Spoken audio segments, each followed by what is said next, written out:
mga medyang ito ay yayariin ko sila ng katotohanan.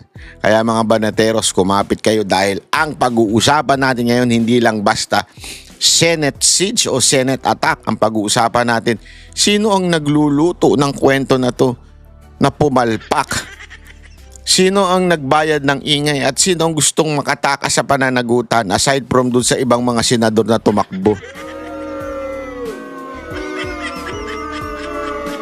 Mantakin mo alam na nung ibang mga senador na lulusubin ang Senado. Alam nila na magkakaroon ng Senate siege.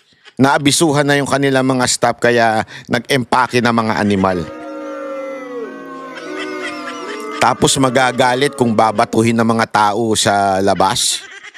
Hindi, buti nga binato lang kayo ng tubig eh.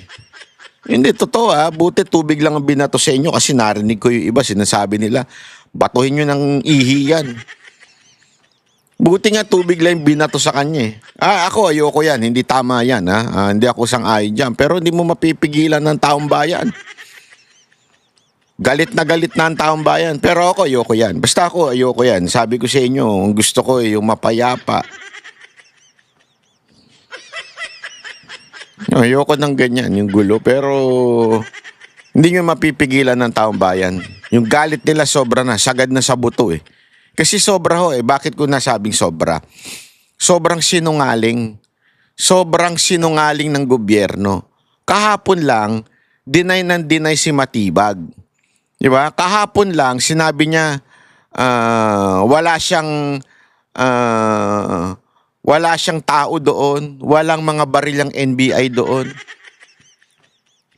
Tapos ngayon, nakipagputukan. Anong pinaputok nila doon? Utot nila? Hindi, ngayon kasi nakipagputukan ng NBI. Bistado na. Mismong si John Vic na rin na nagsabi, nakipagputukan ng NBI. Kaya lang ngayon, pinalalabas sila. Sino ba unang nagpaputok? Yan ang issue nila eh.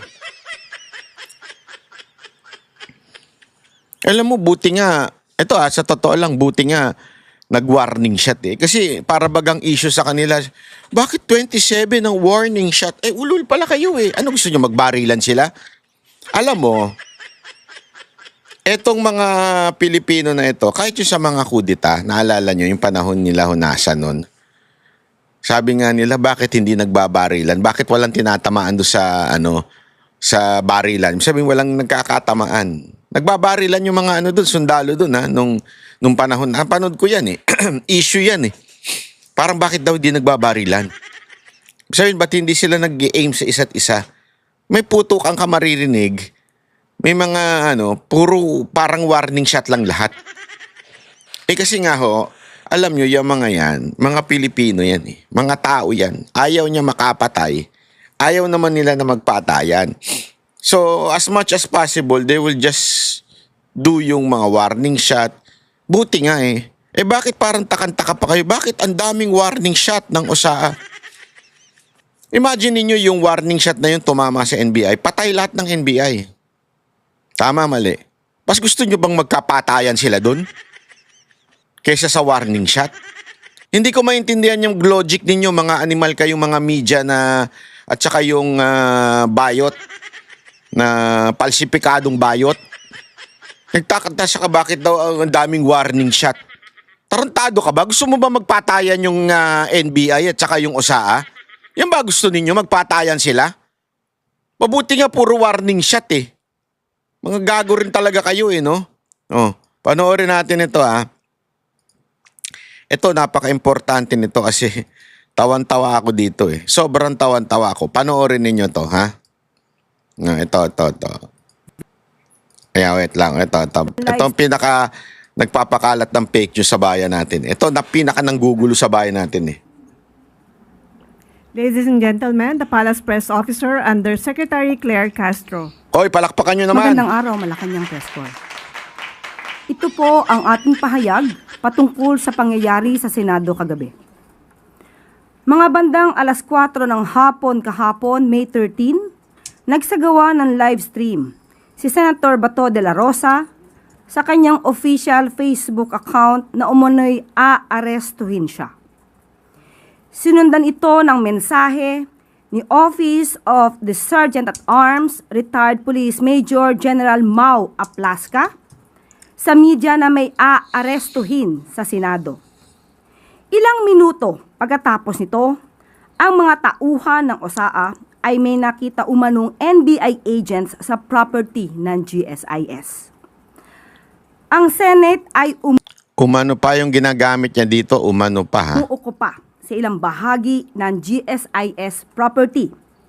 Isang bridge ang nag-uugnay sa opisina ng GSIS at opisina ng Senado. Ang susi upang mabuksan ang pintuan mula sa Senate papunta sa bridge na konektado sa GSIS ay hawak ng OSAA o Senado. Si GM Vic Veloso ng GSIS ay humingi ng assistance sa NBI para masecure ang kanilang premises. Ito po ay pinasinayaan ni NBI Director Atty. Matibag.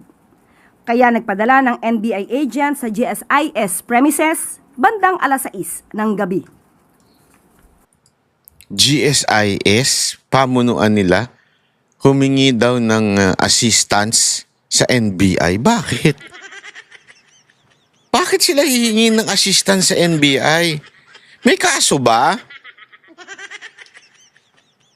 Hindi, kasi that is so weird. Kung hihingi ka ng assistance sa pulis, kunwari may gulo o merong danger, di ba? Hihingi ka sa pulis, hindi sa NBI. Ang NBI, hindi naman po yan gumagawa ng pagbabantay, pagsisecure. Ang ginagawa po niya, nag-iimbestiga. Kaya nga NBI, putang ina, hindi naman National Bantay Incorporated yan eh. Investigation yan eh. Bureau of Investigation eh. Sasabihin ninyo, humingi kayo ng assistance sa NBI. Bakit? Ay, kasinungalingan yan. Pero syempre, wala tayong magagawa. Kontrolado nila yan eh. Pinagbagyan ito ng NBI at sa puntong ito gusto nating linawin. Una, walang assault na ginawa ang NBI agents sa Senado. At pangalawa, walang operasyon ang NBI o PNP na arestuhin si Senator Bato. Pero bago nito, noong nakita ng OSAA na mayroong NBI agent sa GSIS, katabi ng Blue Guard, nakita na agad na naka-gear up ang OSAA. Nag-vest at naghanda sa isang operasyon. Pagdating sa bridge sa GSIS premises, tinanong ng OSAA ang NBI agent na nakaupo, lamang kasama nga ang isang Blue Guard ng GSIS. Nagpakilala na NBI agents at nung nagsabi sila ng kanilang pagkakakilanlan, agad nagpaputok ng warning shot si Sergeant at Arms. Ganito kasama ang gobyerno natin, ano? Mantakin mo yung mga OSAA na ginagawa nila yung trabaho nila na bantayan ng Senado, kung ano-ano ang ibibintang na keso nagpaputok daw ang OSAA na una. Para bang nakita daw niya yung isang tao doon, wala namang hawak na armas, katabi ng Blue Guard, ibig sabihin yung security guard, katabi. Bigla na lang, anong ginagawa mo dito? Biglang, paratatat! Ano yun? Ano ka na kasinungalingan, hayop? At si ano yun yun yung general, 3-star general. Retired. Siya yung head ng OSAA. Kilala ko ho yan, mapakabait na tao ho niyan. I mean, napaka-professional na tao niyan.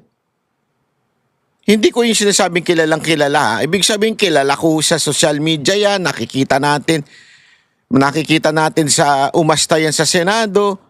Hindi ho yan power tripper. Oo, may mga power tripper na ilang nasa authority. Minsan kahit nga security guard, power tripper eh. Akala mo kung sino umasta eh. Eh ito, napaka-humble nitong tao na ito. Tapos bigla may nakita lang siyang tao. Ano ginagawa mo dyan? NBI ka? Prrrrt! Ganon? Ganitong klase merong gobyerno tayo. Napakasinungaling. Di ba? Napakasinungaling po. Mau Aplaska. At dahil doon, napilitan ding magpaputok ng warning shot ang NBI agent. Akala ko ba walang NBI agent dyan? Sabi ng presidente mo, walang NBI agent dyan. Tinanong daw niya kay Matibag. Hindi nga, totoo ba yan? Banat ba? Oo, ito. Kaya nung kausap ko si Director Matibag, sabi niya walang NBI doon. Nandito lahat kami sa opisina. Akala ko ba walang NBI? Bakit nagpaputok din ng NBI?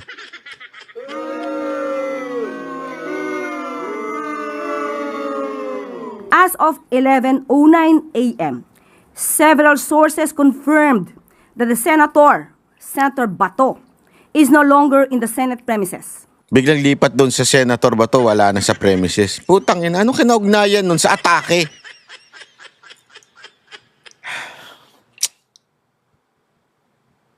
Minsan talaga, dahil sa inyo, magkakasakit ako sa high blood. Ang usapan dito, tingnan nyo kung paano siya sumegway. Pinag-uusapan dito yung atake eh. Tas biglang, Senator Bato is no longer in the Senate.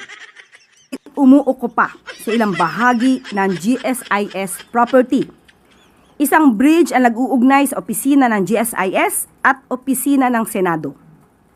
Ang susi upang mabuksan ang pintuan mula sa Senate papunta sa bridge na konektado sa GSIS ay hawak ng OSAA o Senado. Si GM Vic Veloso ng GSIS ay humingi ng assistance sa NBI para masecure ang kanilang premises. Ito po ay pinasinayaan ni NBI Director Atty. Matibag. Ayan ha. Pero anong sabi ni Matibag? Anong sabi ni Matibag? Na mismo ang presidente pa nag-announce. Kaya nung kausap ko si Director Matibag, sabi niya walang NBI doon. Nandito lahat kami sa opisina.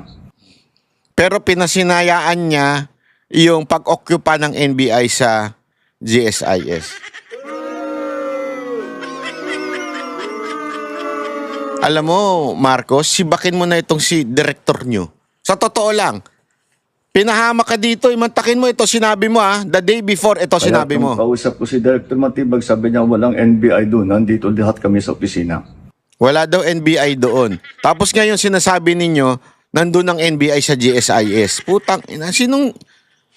Tapos, ngayon mag-a-announce pa itong hayop na isang ahensya ng gobyerno huhulihin daw ang fake news. Ayan, ang linaw-linaw, fake news yan, no? Kaya nagpadala ng NBI agent sa GSIS premises bandang alas 6 ng gabi. Alas 6 ng gabi. Pero pinauwi daw ito nung hapon eh. Ano sabi? Hindi, ano daw sabi? Kaya nung kausap ko si Director Matibag, sabi niya walang NBI doon. Nandito lahat kami sa opisina. Wala daw NBI doon. Nasa opisina.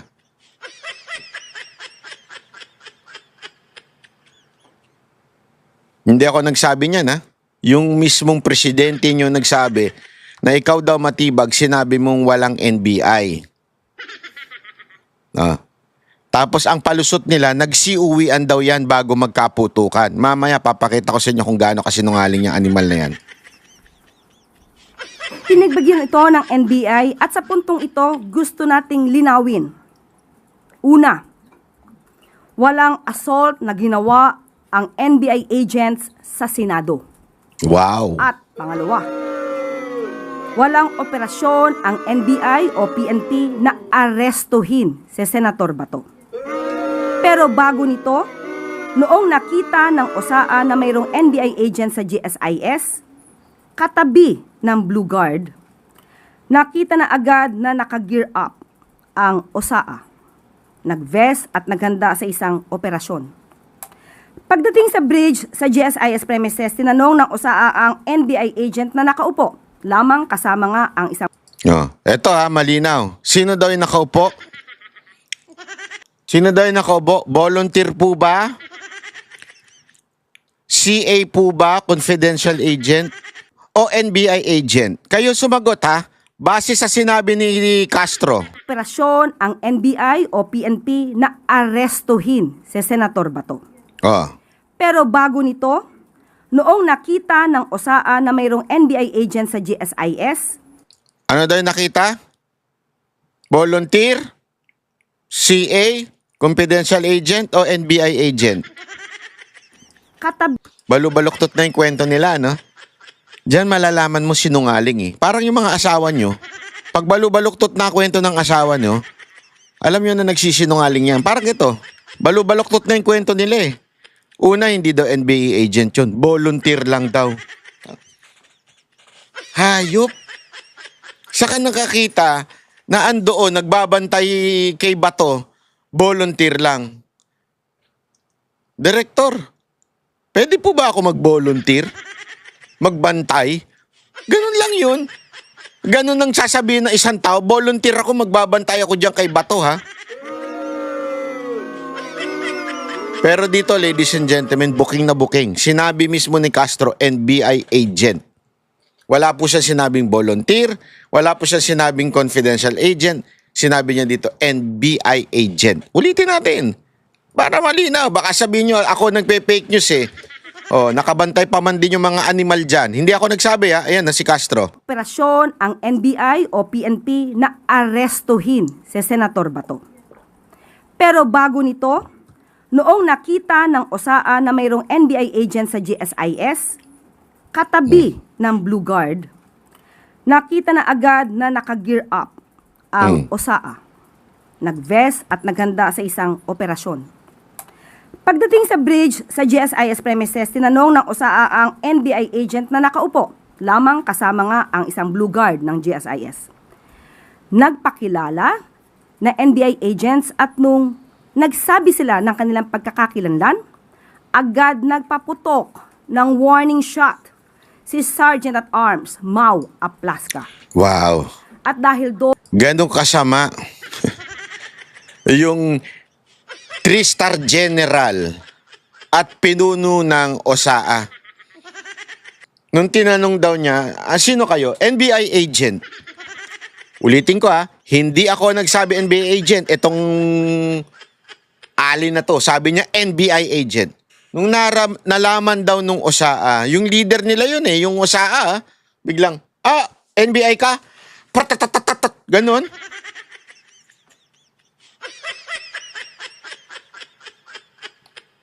Antindi mo, Brad. Yun ang kwento mo. Nung nalaman niyang NBI agent, biglang nagpaputok ng warning shot. Prak, prak, prak, prak, layas ka. Ganun?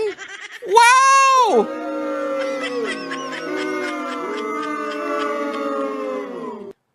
Sa bagay, kung yung amo mo nga, yung presidente mo, napakasinungaling, bakit?